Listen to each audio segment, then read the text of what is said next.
দেখো এই মা বেটা ঘুমায় নাকি বড় কাছে ঘুরতে যাবে। কিরে যাবি না ঘুরতে? হ্যাঁ বেটা ঘুমাস।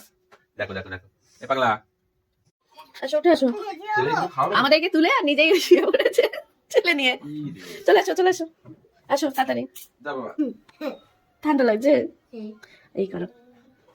ঘুরতে যাওয়ার নাম শুনে দেখো ফুল অফ এনার্জি, নাচতে শুরু করে দিয়েছে।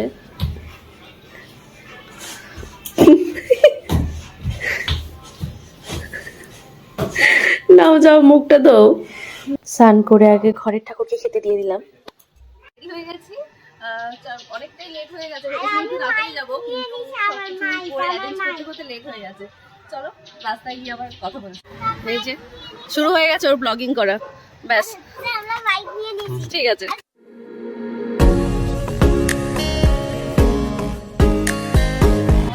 পেট্রোল পাম্পে এলেই ও গাড়ি থেকে নেমে দেখে কিভাবে তেল ভরছে। ওর হচ্ছে খিদে পেয়েছে, তারপরে এখানে ওয়েট করছি। ওই যে অভি গেছে খাবার নিয়ে আসবে, কলা ঠলা, যেটা খেয়ে আপাতত একটু শান্ত হবে, তারপরে আমরা আবার যাবো। ঘ্যান ঘ্যান করছিল, সেটাও কি সুন্দর স্বীকার করছে যে ও ঘ্যান ঘ্যান করছে। কেন ঘ্যান ঘ্যান করছিল সেটা বলো। খিদে পেয়েছিল তাই ও ঘ্যান ঘ্যান করছে।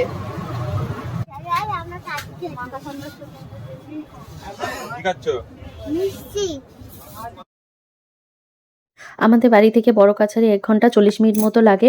আমরা প্রায় অনেকটাই গজ করে এসেছি, আর 10 থেকে 15 মিনিট মতো লাগবে হোপফুলি। বড় কাছারি মন্দিরের প্রবেশ গেট, আমরা চলেই এসেছি। এখান থেকে কিন্তু আরো কিছুটা যেতে হয়, তারপরেই করবে বড় কাছারি। বড় কাছারি যাওয়ার পথে দেখো একটা সরস্বতী ঠাকুর দেখে নিলাম। ওই যে দূরে দেখো সবাই হাত দিয়ে ডাকছে। গলির দুপাশে হচ্ছে গাড়ি রাখার জায়গা আছে, এরা হচ্ছে দাঁড়িয়ে ডাকে রাখার জন্যে। এখানে অনেকেই দেখো বড় গাড়ি নিয়ে বাজনা টাজনা বাজিয়ে মাইক ঠাইক বাজিয়ে পুজো দিতে আসে। এখানে ডালাও পাওয়া যায় যেখানে গাড়ি রাখবে। এখানে মেয়ে হলে রাধারানী আর ছেলে হলে গোপাল ঠাকুর দিয়ে পুজো দেয়। আমরা পুজোর ডালা আর যা যা টুকিটাকি লাগে সবই নিয়ে নিয়েছিলাম। সব রকম দামেরই ডালা এখানে আছে। কি মনে পড়েছে? তুমি যখন ছোট ছিলে তোমাকে নিয়েছিলাম, একটা গোপাল নিয়েছিলাম, সবাই এসেছিলাম, পুজো করেছিলাম গাড়ি করে। হ্যাঁ পিপি এসেছিল, দাদা এসেছিল। এই কাগজে মনস্কামনা লিখে মন্দিরে বেঁধে দেয়, পূরণ হলে আবার এসে পুজো দিয়ে যায়। এটা যাবেন মন্দিরে ঠাকুরের পায়ে ঠেকিয়ে, মন্দিরে যেখানে মন চাইবে বেরোবেন। আর যে জন্য লিখলেন মানত পূর্ণ হলে এই যেরকম পুজো দিচ্ছেন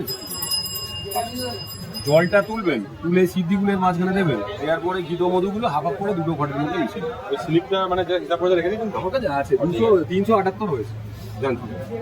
যে মাকে খেলনা দেখে লাফাতে লাফাতে আসছে, কখন পাপা একটা কিনে দেবে ওকে। আর এখানে তো গলি থেকে ঢোকা থেকে শুরু করে প্রায় মন্দিরের শেষ অবধি সব জায়গায় খেলনার দোকান, ঠাকুরের নানা জিনিসের দোকান, ফটোর দোকান। সেসব দিকে আবার অবশ্য আমার নজর ছিল। এই যে দেখো এদিকে একটা ঘাট, ওইদিকে একটা ঘাট। কেমন লাগছে?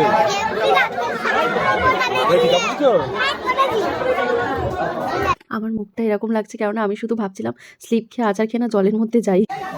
ছাড়িয়ে পড়ে যাবে।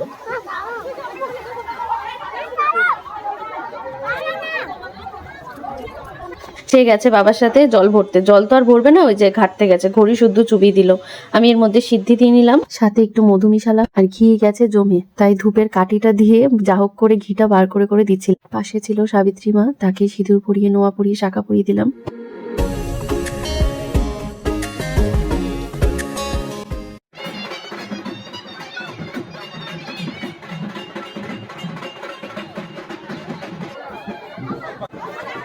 মন্দিরে প্রবেশ করে মন্দিরকে 7 পাক অথবা কেউ 3 পাক পরিক্রমা করে।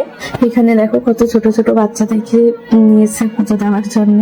রিকো এরকমই ছোট ছিল তখন, ওকেও নিয়েছিলাম পুজো দেওয়ার জন্য। দিন কত তাড়াতাড়ি চলে যায়।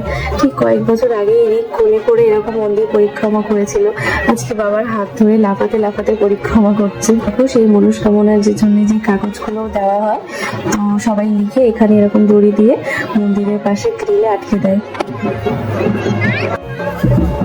তোমরা মন্দিরের বাইরে ফটো ভিডিও তুলতে পারো, কিন্তু মন্দিরের ভেতরে ক্যামেরা অ্যালাউ নেই।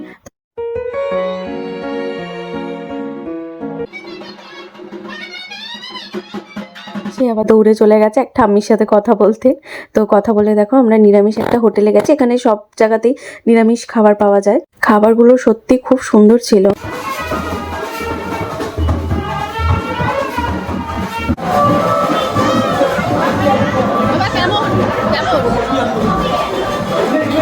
আমরা দেখো এই দোকানেই হচ্ছে পার্কিং করেছি, ডালা নিয়েছি, তার ঠিক উল্টো দিকে এই রেস্টুরেন্টটা যেখানে আমরা খেয়েছিলাম।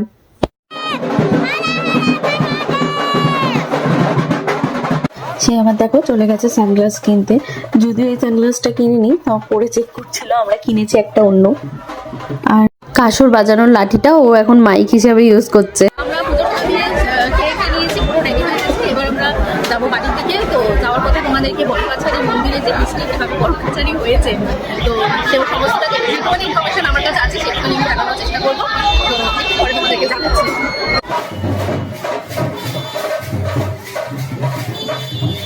আমাদের প্রসাদ হচ্ছে প্যাকিং হয়ে গেছে। ফেরার পথে দেখলাম একটা ঘোড়ার গাড়ি, এতে করে মনে হয় কোনো বাচ্চাকে নিয়ে এসেছিল পুজো দিতে।